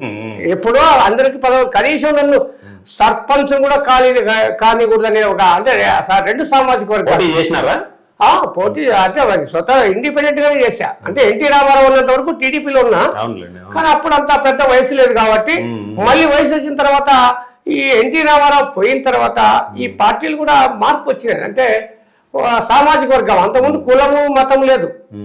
అప్పుడు కాంగ్రెస్ పార్టీ ఎప్పుడు వచ్చినా రెడ్ల పార్టీ అంటుండ్రి. ఈ ఎన్టీ రామారావు పార్టీ పెట్టినాక అది కమ్మలి ఏ కులమతం లేకుండా అందరూ పనిచేస్తాం. ఎన్టీ రామారావు అయిన తర్వాత చంద్రబాబు నాయుడు ముఖ్యమంత్రి అయిన కొద్ది రోజులకు అది కూడా ఇది కమ్మల పార్టీగా మారిపోయింది, ఇది రెడ్ల పార్టీగా అయింది. కానీ ఎక్కువ తెలుగుదేశం వైపే మేమంతా. కాంట్రవర్సీ వ్యాఖ్యలు కాదా మీరు చెప్తున్నది? కాంట్రవర్సీ కానే కాదు, ఎందుకంటే వాస్తవాలు ఇవి. అందుకే ఎట్లా చెప్తారు అసలు? అంటే ఇప్పుడు చంద్రబాబు నాయుడు గారు కానీ లేదా వైసీపీ గవర్నమెంట్ కానీ అందరూ మేము కూడా బీసీలకు అంతా చేశాం కదా, ఇన్ని చేసాం అన్ని చేసామని చెప్తున్నారు వాళ్ళు. మీరు ఎట్లా చెప్తారు ఎడ్ల పార్టీ కమ్మల పార్టీ అని? ఇప్పుడు వాళ్ళు కేవలము అంటే బీసీ జనాభా చూసుకుంటే 52% బీసీలు ఉన్నారు. మరి జనాల పాత్ర ఇప్పటికీ జనాభా ప్రాతిపదిక ఎన్ని సీట్లు ఇవ్వాలా, మరి ఎన్ని ఇచ్చినారు? ఇప్పుడు కేవలం వీళ్ళంతా ఓట్ల కోసమే మనం వాడుకున్నారు అనేది మళ్ళీ అందులో సందేహం లేదు. కానీ ఎక్కువ శాతం వైఎస్ఆర్ కాంగ్రెస్ కంటే వైఎస్ఆర్ కంటే తెలుగుదేశంలో కొంచెం ప్రాధాన్యత అయితే ఎక్కువ ఉంది. మీరు చేసిన ఈ వ్యాఖ్యల్ని ఇప్పుడు మేము రిలే చేయాలన్నా వద్దా? ఎందుకంటే రిలే చేస్తే మీకు ఎలాంటి అడ్డంకులు ఏమన్నా కానీ భవిష్యత్తులో ప్రమాదం కూడా ఉంటుంది, ఆలోచించండి. తప్పకుండా మంచి క్వశ్చన్ వేసినావు, చాలా మంచి క్వశ్చన్ వేసిన. ఎందుకంటే ఇది చాలా ఇది కాంట్రవర్సీ అయితే కాదు. ఇది నేను ఉన్న వాస్తవం మాట్లాడినా, కానీ నువ్వు కూడా అది చెప్పినావు. నువ్వేదో ఇప్పుడు మళ్ళీ ఇన్నేళ్ళుగా అయిపోయినావు, భవిష్యత్తు ఉంది మంచిగా, నీకేదో మంచి నామినేటెడ్ పోస్ట్ లేక ఇంకా మంచి పదవి వచ్చేటప్పుడు ఇట్లా కాంట్రవర్సీ మాటలు చేస్తే మరి నీకేమైనా ఇబ్బంది కలుగుతుందని కూడా నువ్వు చెప్తున్నావు. నాకు ఆ పదవి లేకపోయినా చింతలే, ఆ పదవితో నాకు అవసరం లే. మంచి మాట చెప్పినారు. నేను ఎందుకంటే నేను ఎమ్మెల్యే, మీకు ఒక చిన్న ఉదాహరణ చెప్తా చంద్ర. ఇప్పుడు తెలుగుదేశం పార్టీలో కూడా చాలా మంది ఎమ్మెల్యేలు ఎంపీలుగా మంత్రులుగా ఉన్నారు. నిమ్మల కిష్టప్ప కూడా 9 ఏళ్ళు మంత్రిగా ఉన్నాడు కదా, 10 సంవత్సరాలు ఎంపీగా ఉన్నాడు. మరి ఆయన ఏం చేసినాడో చెప్పండి మీరండి. సొంత నిర్ణయాలు తీసుకునే ఏమన్నా ఉందా? లేదా అంటే కొంతమేలు ఈ జగన్మోహన్ రెడ్డిని డిక్టేటర్ ఈ నియంత్ర పాలన కంటే ఇది ఇది దీనికంటే గుడ్డోలు కంటే అదే గుడ్డోలు కంటే మెల్లకన్నంటారు కదా, అంతే. అంటే ఏమంటే ఇది కూడా నేనేమంటే ఈ చంద్రబాబు నాయుడుకి గతం కంటే ఇప్పుడు చాలా మార్పు వచ్చింది అనేది నేను పూర్తిగా అతనికి పెద్ద మార్పు వచ్చింది. బీసీలకు పెద్ద పీట ఖచ్చితంగా చట్టసభలో రిజర్వేషన్ కు ప్రతిపాదన చేస్తాడు. తర్వాత బీసీలు కూడా అధికంగా టికెట్లు ఇస్తాడు. నెక్స్ట్ కూడా తప్పకుండా బీసీలకు అయితే అతనికి కూడా చాలా మార్పు వచ్చింది అతను అనుకుంటున్నా. నేనేమి నాకు ఆ పదవులు ఇస్తారని కాదు, పదవులు ఇవ్వాల్సిన ఇకపోయినా ఈ రాయలసీమ నా వయసు నాయనే ఒకవేళ వాళ్ళు గుర్తించి ఇస్తే దానికి నేను పని చేయగలుగుతా. ఆ పదవి ఇచ్చినాన్ని నేను మీ దగ్గర చేతులు కట్టుకుని ఉన్నాను. మీరు 40 ఏళ్ళుగా చూస్తున్నారు కదా మిమ్మల్ని, మీ ప్రయాణాన్ని మా ప్రయాణాలు చూస్తున్నారు. నువ్వు వాళ్ళతో పోరాటం చేస్తున్నావురా. నేను సొంతంగా నేను చేసుకుంటా, నాకు ఎవరు అండదండలు లేకపోయినా బీసీల చైతన్యం కోసం, ఎస్సీ ఎస్టీ బీసీ మైనార్టీల కోసం నేను ప్రాకులాడుతూనే ఉండా. కానీ నన్ను అణిచివేత గురి చేస్తానే ఉన్నారు. మళ్ళీ ఏమి చేయలేదని ఖచ్చితంగా ఈ పార్టీ చేసింది, ఆ పార్టీ చేసింది, అనేక ఇబ్బందులు కూడా పెట్టినారు. ఇప్పుడు కూడా రాయలసీమ బీసీ ఐక్య వేదిక ఏర్పాటు చేసిన ఉద్దేశం ఏమంటే రాయలసీమలో ఉన్నటువంటి జిల్లాలు 2029కి జిల్లాల వారిగా కమిటీలు వేసి ఆ నియోజకవర్గ కమిటీలు మండల పరిధిలో కమిటీలు వేసేసి బీసీలను లీడర్లుగా చైతన్యవంతులుగా వాళ్ళకు ఒక చట్టాలుగా నేర్చుకొని మంచి నాగరికత, మంచి బట్టలు వేసుకోవడం, చట్టాలు నేర్చుకోవడం, MRO office, MDO office, police స్టేషన్లలో మనలో పంచాయతీ 10 మందిని, మన పంచాయతీలు 4 కానీ మండలానికి 10 మందిని టీములు చేయాలనే ఉద్దేశంతోనే ఈ రాయలసీమ పనిచేయాలా, ఈయన చైతన్యవంతులు చేయడానికి నేను రాయలసీమ, ఎందుకంటే ఆంధ్రప్రదేశ్ అంతా తిరగలేను కాబట్టి, నాకు అంత శక్తి లేదు కాబట్టి కనీసం రాయలసీమలోనే ఎక్కువ బీసీగా నిశ్చివేతకు గురైనారు. అక్కడికంటే ఇక్కడ రాయలసీమలో, ఎందుకంటే ఇక్కడ 2 సామాజిక వర్గాలు, బలమైన సామాజిక వర్గాలు ఉన్నాయి ఈ బీసీలు. కానీ ఇక్కడ చైతన్యం తేవాలనే ఉద్దేశంతోనే నేను రాయలసీమ బీసీ ఐక్య వేదికను ఏర్పాటు చేసి ముందుకు వెళ్తున్నా. నేను బలంగా కష్టపడినా. కూటమికి ఖచ్చితంగా మా ధర్మవరం ఎమ్మెల్యేకి భయపడి నోరిప్పనోళ్ళు, నేను బిఫోర్ ఎలక్షన్ లో మీరు నా వాయిస్ వినండి, నేను చెప్పిన మాటలు వినండి. నేను జగన్మోహన్ రెడ్డి ఏం మాట్లాడినాను, మా ప్రకాష్ రెడ్డిని అదే తోపుతెత్తి ప్రకాష్ రెడ్డి కూడా మాట్లాడినా. అదే ప్రకాష్ రెడ్డి గారు నీ పాత్ర చాలా ఉంది. ఇక్కడ ఈ జిల్లాలో ఉమ్మడి అనంతపురం జిల్లాలో బోయలకు కురవలకు దగా చేసినటువంటి వ్యక్తి. కారణం ఏమంటే ఇంత కష్టపడి పనిచేస్తే ప్రకాష్ 2019లో కర్నూలు నుంచి దిగుమతి చేశాడు. ఎవరి గోరెట్ల మాధవ్ను, పిడి రంగయ్య. అంటే మేమంతా సమర్థులు కాదా? మన అదే ప్రెస్ మీట్లు వెళ్ళినా, అంటే మేము సమర్థులు కాదా? మా చేతగారి వల్ల ఒక్క సీటు కూడా ఈ ప్రకాష్ రెడ్డి చేసిన పనికి, అయ్యా జగన్మోహన్ రెడ్డి నిన్ను ఒక్క సీటు కూడా గెలుచుకోలేవని కూడా నేను అదే ఛాలెంజ్ చేసి అన్ని టీవీల్లో వచ్చింది. ఇప్పుడు కూడా చాలా చేసినట్లే జరిగింది, నేనే కాదని. రాయలసీమలో కూడా నీకు 10 సీట్లు కూడా రావు అని చెప్పా, అదే జరిగింది. ఇప్పుడు కూడా అట్లా లేకుండా మాకైతే కూటమి నెక్స్ట్ నాకు తెలుగుదేశంలో ప్రాధాన్యత ఇచ్చినా ఉంటుంది, లేదా బీసీ. ఇప్పుడు కూడా నేనేం చెప్తున్నానంటే ఏ పార్టీ పదవి నాకు ఇకపోయినా నా ప్లాట్ఫారం, నేను నా ఉద్యమం నాకు నడుస్తూనే ఉంటుంది, నేను చేస్తూనే ఉంటా. నేను ఎందుకంటే ఇప్పుడు ఈ గతంలో చాలా ఏళ్ళుగా చేసినాం. నిజంగా మీరు చంద్ర, నీకు ముఖ్యమైన విషయం చెప్పాలి. ఈ రాష్ట్రంలో అనేక మంది పెద్ద పెద్ద లీడర్లు అంతా ఉన్నారు. బీసీలు సంఘాలు, కుల సంఘాలు, అన్ని కుల సంఘాలు. ఈ కుల సంఘాలు, బీసీ సంఘాలు, నా అనుభవంలో నాకు ఎక్కడ బీసీల కోసం, కులం కోసం పనిచేసిన సంఘాలు లేవు, లీడర్లు లేరు. కావాలి వాళ్ళు ఎదగడానికి ఆ సంఘాలు పెట్టుకున్నారు, ఆ కుల సంఘాలు పెట్టుకుని వాళ్ళు ఎదగడానికి తప్ప. బీసీ నాగరాజు లాంటి వాళ్ళు ఉన్నారు కదా, వాళ్ళందరూ కూడా బీసీ కార్డు పట్టుకుని పనిచేసినారు కదా. బీసీ నాగరాజుకు కసి ఉంది, కాన్సెప్ట్ ఉంది, కానీ ఆయనలో ఉన్న లోపం ఒకటి ఉంది. ఏంటది? అతనికి గర్వం ఎక్కువ ఉంది. అంటే మేము ఎందుకంటే ఈగో, మేము కూడా ఈ అణిచివేత గురైన వాళ్ళమే. ఎవరి దగ్గర ఆ సామాజిక వర్గ, అగ్రకుల సామాజిక వర్గాల అక్కడికంటే ఇతనికి ఇంకా ఎక్కువ ఉంది అతని దగ్గర. అందుకోసం అతని దగ్గర అతను సక్సెస్ కాలేకపోయినాడు చంద్ర. అతనంటే నాకు బీసీ నాయకుడిగా మంచి సహచరుడు, మంచి ఎందుకంటే బాగా కసి ఉంది, కాన్సెప్ట్ కూడా ఉంది. కానీ ఆయనలో ఈగోయిజం చాలా ఎక్కువ, ఆయనకంతా దూరం అయిపోయినాడు. ఇంకా ఆర్కిస్ట్రేటోడు కూడా చేసిన ఆయన కూడా లాస్ట్కు పెద్ద ఉద్యమం తీసుకొచ్చి నేను పార్టీ పెడదామన్నాను. 2000 నుంచి 2004 నుంచి కూడా నేను బంగపేరు చెప్పాను. అన్నాను రాష్ట్రంలో మంచి మార్పు ఉంది, పార్టీ పెట్టినా. మందకృష్ణ మాది కూడా కలిశాము, ఆయన కూడా చెప్పినాడు అన్న పార్టీ పెడితే నేను అన్న అంటే తిరుగుతామని చెప్పని కూడా ఆయన కూడా చెప్పాడు. మరి ఈయన పార్టీపై సాహసం చేయలేకపోయాడు. ఆ రోజు పార్టీ పెట్టింటే ఒకేసారి పార్టీ పెడతానే నేనేమో ఇప్పుడు కూడా నేనేమి రాదని చెప్పలే. కాబట్టి వీళ్ళందరూ కూడా ఆయన ఏదో తెలంగాణలో ముఖ్యమంత్రి అంటే ఆయన ఈ ఉద్యమాన్ని నీరు కాసేసి మళ్ళీ మొదటికి వచ్చింది, మళ్ళీ ఇప్పుడు రాజ్యసభ ఇస్తే మళ్ళీ నీరుకి వచ్చింది. ఈ అనేక బీసీ సంఘాలు దండిగా ఉన్నాయి. ఈ సంఘాలందరికీ నేను దయచేసి చెప్తున్నా, అందుకే బీసీలకు ఈ సంఘాల మీద నమ్మకం లేదంటారా? నమ్మకం లేదు, సరిగ్గా పని చేయలేదు. నాకు కూడా చూసినా నేనేమి పదవుల కోసము వీళ్ళు ఇచ్చే పదవులు వాళ్ళు ఇచ్చినా నాకైతే కూటమికైతే బాగా పనిచేసిన.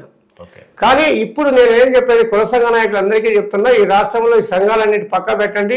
ఈ కుల సంఘాలు అన్ని పక్కన పెట్టి 2029కి బీసీలను ఎదుగుదల ఏ విధంగా ఉందో వీళ్ళంతా కలిసి రావాలని చెప్పి మన పొంగనూరు రామచంద్ర యాదవ్ కూడా చెప్పా. అయ్యా నువ్వు పార్టీ పెడుతున్నావు, పెట్టే ముందు నువ్వు జిల్లాల వారికి మొత్తం తిరిగి మీటింగ్లు పెట్టి అందరినీ సమావేశం పెట్టి మనం ఎటు చేద్దాము, స్వతంత్రం వచ్చి నేను అవుతాను కదా, ముఖ్యమంత్రి బీసీలు కాలేదు కదా, మనం ఏం చేద్దామని అందరూ అభిప్రాయాలు తీసుకోమని కూడా ఆయన నేను సలహా ఇచ్చా. కానీ ఆయన ఎందుకు ఆయన సలహా తీసుకుని నేను చాలా అనంతపురం మీటింగ్లో చెప్పినా, నేను ఒకేసారి ముఖ్యమంత్రి కాలేము, మనం రాలేము. ఇప్పుడు నువ్వు పార్టీ పెడుతున్నావు సంతోషమే, నువ్వు పార్టీ పెట్టి కొంతమందితో తెలుగుదేశంతో బీజేపీ జనసేనతో పాటు నువ్వు కూడా వాళ్ళతో అలియన్స్ పెట్టుకో. అలియన్స్ పెట్టుకొని కనీసం ఒక నాకు అనంతపూర్లో ఉన్న 2 సీట్లు, ఆడవ 4 సీట్లు, 2 సీట్లు, 10-12 సీట్లు అడుగు. కనీసం 4-5 సీట్లన్నీ ఇచ్చింది కదా. అడిగినా కళ్యాణ్ దుర్గం అడగండి, యాదవులు ఎక్కువ ఉన్నారు, ఆడవ సీటు మనకు అవకాశం ఉంటుంది. కర్నూలులో ఒకటి అడగండి, లేదా నీకు ఈ పొద్దు నువ్వు ఉమ్మడి కూటమి అభ్యర్థిగా ఉంటే ఈ పొద్దు పొంగనూరులో నువ్వు గెలిచిండేవాడు కదా. మరి ఇలాంటి రాజకీయ పరిజ్ఞానం లేకుండా ఏదో డబ్బు ఉందని అందరూ వచ్చి పార్టీలు పెడితే కాదు. పార్టీ పెట్టే ముందు చాలా మంది చిరంజీవి పార్టీ పెట్టలేదా, ఆ దేవేంద్ర గౌడ్ పార్టీ పెట్టలేదా, విజయశాంతి పార్టీ పెట్టలేదా, షర్మిల, మరి పార్టీలు పెట్టినంత ఏం ఎమాయమీలు పోయినారు. పవన్ కళ్యాణ్ ఒక్కడు తట్టుకోగలిగినాడు. ఆయనకు నీతి నిజాయితీగా కసితో కాన్సెప్ట్తో ఓడిపోయినాడు. ఓడిపోతే ఎప్పుడే ఒక ఓటు వెనుక ఒక విజయం దాగుంటుందని నిజంగా నిరూపించినటువంటి గొప్ప నాయకుడు పవన్ కళ్యాణ్. రాష్ట్రానికి అతనే ముందుకు తీసుకెళ్తాడు. 2029కి అతనే ముఖ్యమంత్రిగా, బీసీల ముఖ్యమంత్రిగా మాకుంది. ఇది మళ్ళీ కాంట్రవర్సీ అంటే మాకు సహకరించి అది అంటే నేను చెప్పేది ఒకటి, బలిజలు కూడా అణచివేత గురైనట్టు. లేదు, ఇది అతి పెద్ద కాంట్రవర్సీ మీరు చెప్పిన పాయింట్. ఇది వాస్తవమే. 2029కి ఖచ్చితంగా పవన్ కళ్యాణ్ ముఖ్యమంత్రి అవుతున్నారు అని చెప్తున్నారు. ఖచ్చితంగా ఈ వీడియో బయటికి పోతే కూటమిలో సంచలనం, ఒక అద్భుతమైనటువంటి ఇది వస్తుంది. అంటే మీరు ఈ రోజు పెద్ద లీడర్ కాకపోవచ్చు, ఒక సామాన్య కార్యకర్తగా నిబద్ధతగా పనిచేసిన వ్యక్తి, ఒక బీసీ వాయిస్ ఉన్న వ్యక్తి, మరి మీరు అంటున్నదే నిజమైతే 2029కి మరి కూటమి పరిస్థితి ఏంది? కూటమి పరిస్థితిలోనూ కూటమితోటి పరిస్థితి అంటే బీజేపీ జనసేన కలిసే ఉంటుంది. అందులో బీసీలకు నేను చెప్పాను అంటే 2029కి బీసీలు ముఖ్యమంత్రి కావాలనే కోరిక మాకు ఉంది. బీసీలు చైతన్యవంతులై ఈ కుల సంఘాలు, ఈ పార్టీలంతా ఏకమయ్యి మేమంతా కలిసి ఈ రెండు పార్టీ ఇప్పుడు గతంలో మీకు తెలిసినవి ఏమి చంద్ర, పవన్ కళ్యాణ్ బీసీ కాదు కదా, మీరు బీసీ కాన్సెప్ట్ తో మాట్లాడినారు. బీసీ కాన్సెప్ట్ మాట్లాడినా, బీసీలకు సపోర్ట్ ఈ పొద్దు కూటమి గెలవడానికి కారణము పవన్ కళ్యాణ్ కదా. మరి బీసీ కాన్సెప్ట్ పనిచేసింది, పవన్ కళ్యాణ్ కూడా పనిచేసింది కదా. బలిజలు కూడా ఇప్పుడు ఇందాక ముఖ్యమంత్రి కాలే కదా, బలిజలకు ఆశ ఉంటుంది. నేను చెప్పిన బీసీలు బలిజలకు అవకాశం రాజకీయ ముఖ్యమంత్రి కావాలనేది ఉంది. అంటే పవన్ కళ్యాణ్ ముందవుతాడా బీసీలు ముందవుతారా అనేది కలిసి పనిచేయడానికి మేము సిద్ధంగా ఉంటాము. పవన్ కళ్యాణ్ తోటి బీసీలు 2029కి మా కలిసి పనిచేస్తాము. తప్పకుండా ఆయనతో కలిసి ఈ బీజేపీతో కావచ్చు, వీళ్ళందరూ కూడా ఇప్పుడు ఎన్నేళ్ళు కొద్దు స్వతంత్రం వచ్చి 75 ఏళ్ళు అయితే కూడా ఈ రాష్ట్రంలో అన్ని తెలుగు మొత్తం రాష్ట్రాలు చూడండి, తమిళనాడులో చూడండి, పక్క రాష్ట్ర కర్ణాటక చూడండి, ఇతర రాష్ట్రాలు చూడండి, ఎంతో మంది బీసీలు అంత ముఖ్యమంత్రి అయిపోతే ఇంతవరకు ఈ రాష్ట్రంలో ముఖ్యమంత్రి కాలే, ఎమ్మెల్యేలు కాలే, ఎంపీలు కాలే, వీళ్ళంతా ఓట్లేసేకి పుట్టినారా. కాబట్టి చంద్రబాబు నాయుడు కూడా వయసు అయిపోతుంది 2029కి. నెక్స్ట్ కొత్త ఆయన కూడా నాకు తెలిసి నేను మన ఒకసారి అయితే మాట్లాడినా, నా కరెక్ట్ ఆన్సర్ నేను ఏమంటే బీజేపీ కూడా అనుకున్నంత రావు, ఖచ్చితంగా చంద్రబాబు నాయుడుకి ప్రధాని అవకాశంలో అని నేను చాలా మందికి చెప్పిన, కొంతమందితో. ఏంది అట్లా మాట్లాడుతున్నావు అన్నారు.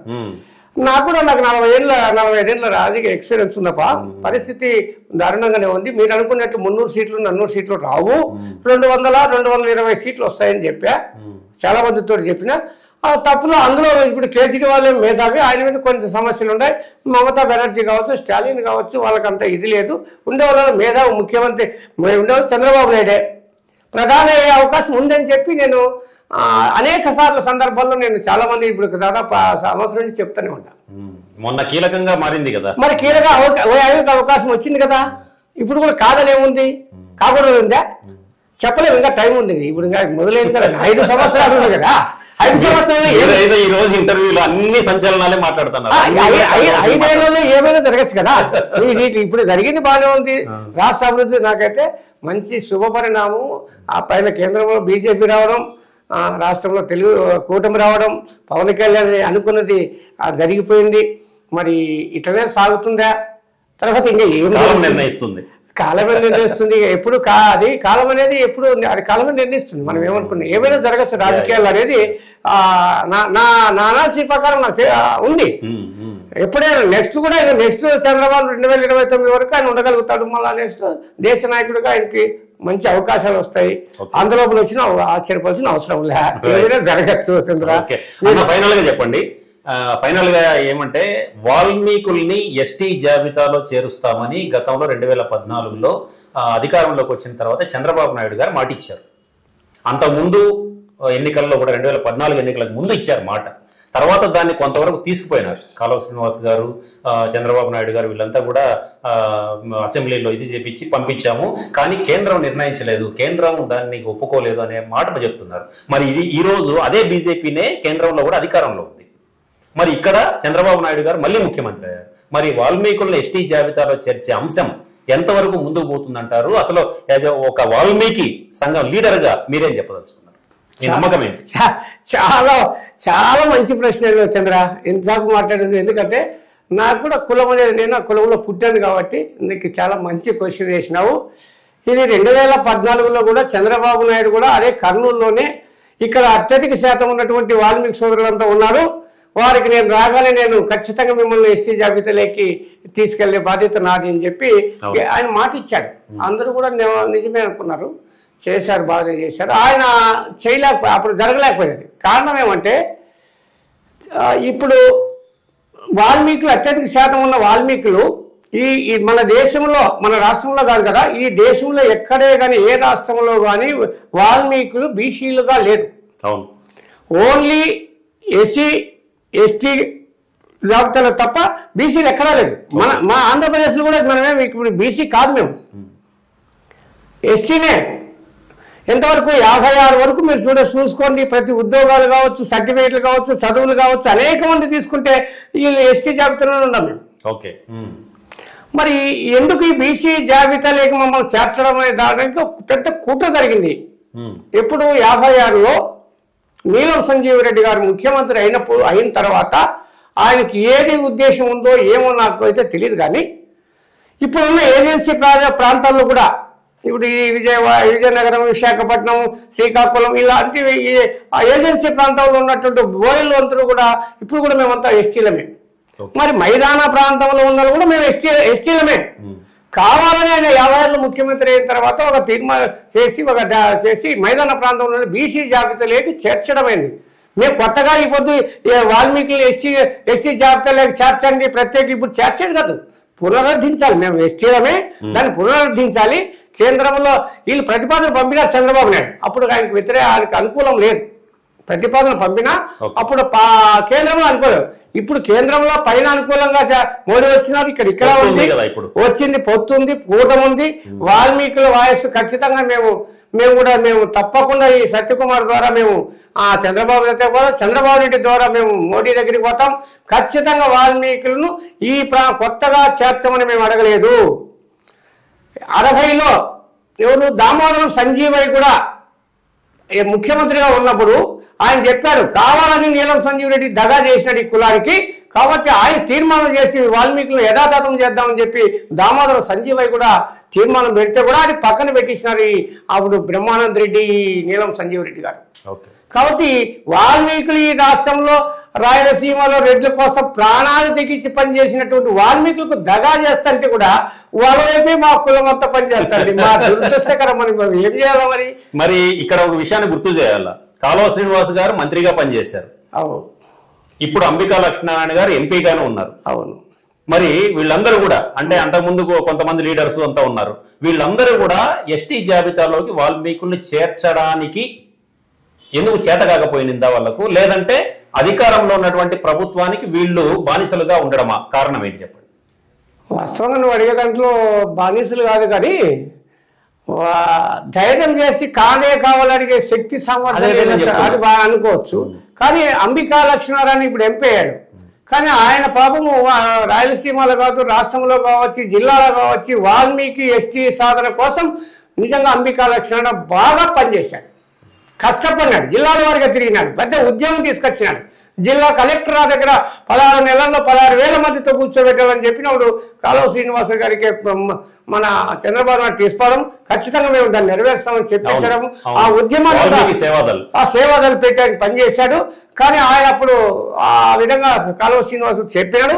ఇప్పుడు కాలువ శ్రీనివాసులకు మంచి అవకాశం వచ్చింది, ఆయన ఎమ్మెల్యే అయినాడు, ప్రభుత్వం వచ్చింది, పైన వచ్చింది.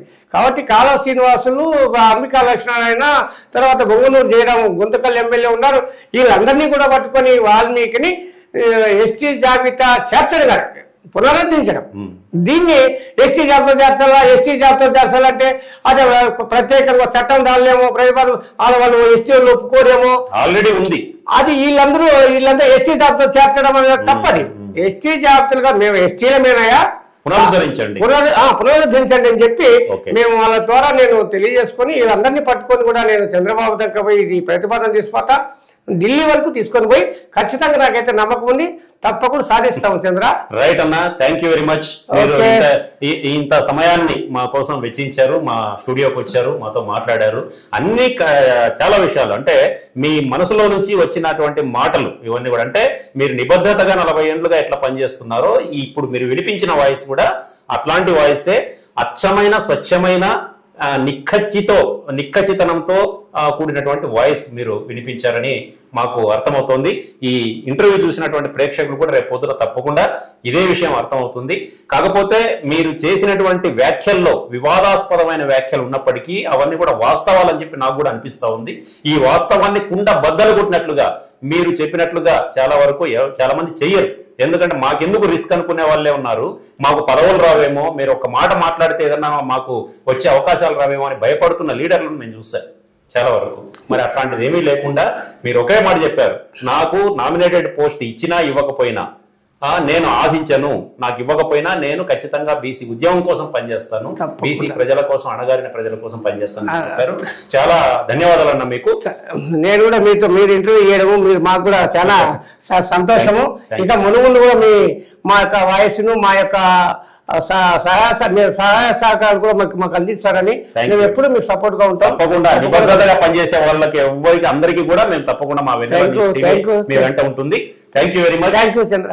ఇది కొట్టాల శ్రీరాములు గారితో ఈరోజు ఉద్యమ స్వరం, ఎందుకంటే ఉద్యమ గళం, ఎందుకంటే ఒక ఉద్యమాన్ని నడిపించిన వ్యక్తిగా ఆయన చెప్పినటువంటి విషయాలన్నీ కూడా చాలా చాలా వాస్తవాలతో కూడుకున్నటువంటి నేపథ్యాలని ఆయన చెప్పారు.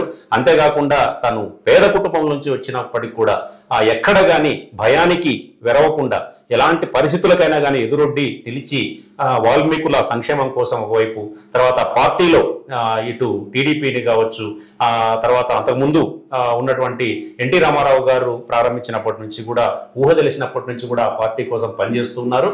ఎక్కడ కూడా తన అడుగు ముందుకు వేస్తే వెనకడుగు వేసే పరిస్థితి లేదు. ఇది చాలా మందికి అందరికి కూడా తెలిసిందే, ఇక్కడ లీడర్లకు యువకులకు అందరికి కూడా. కాబట్టి వారు ఈ ఇంటర్వ్యూలో చాలా విషయాలని ఇచ్చారు. ఈ విషయాలన్నింటినీ కూడా ముక్కుసూటిగా చాలా విషయాలు చెప్పారు. మరి దీనిపైన ఎన్ని మార్కులు వేస్తాం ఆయనకు అనేటటువంటిది మన వెన్నెల న్యూస్ టీవీ ప్రేక్షకులు నిర్ణయిస్తారు. ఇది ఇవాల్టి ఉద్యమ గళం ప్రత్యేక ఇంటర్వ్యూ. వచ్చే వారం మరో మంచి ఇంటర్వ్యూతో మళ్ళీ కలుద్దాం. Thank you.